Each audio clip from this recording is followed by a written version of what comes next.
Well, a very dry spring is causing some concerns in the farm fields of the Wabash Valley. Normally, the concern at this time of year is either flooding or just too much rain in general. But as News 10's Mike Grant reports, the warm, dry spring has produced a pile of problems down on the farm. Farmers in southern Indiana had near-perfect conditions to plant their crops this year. The corn and soybeans have come out of the ground pretty well, but the lack of rain has them going nowhere fast.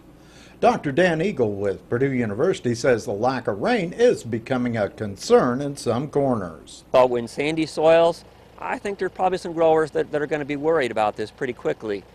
Melon growers are also concerned, especially those without irrigation. Put down their transplants. They're very dry, and in some cases they don't have any way to get water to those plants.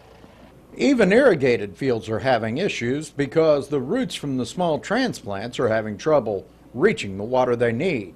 This dry spring weather isn't just slowing down the development of the crops, it's also leading to pest problems that often don't show up until August. To spider mites on watermelons, and it likes hot, dry weather, which is usually not the case in May, but in this case it is.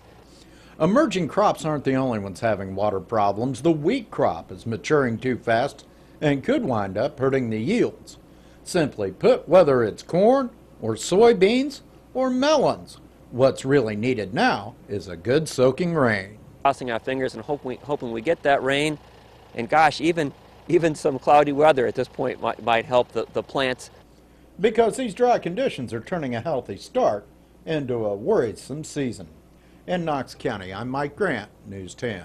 Spider mites that harm melons can also show up on soybeans. Farmers are being encouraged to scout their fields and look for indications of damage.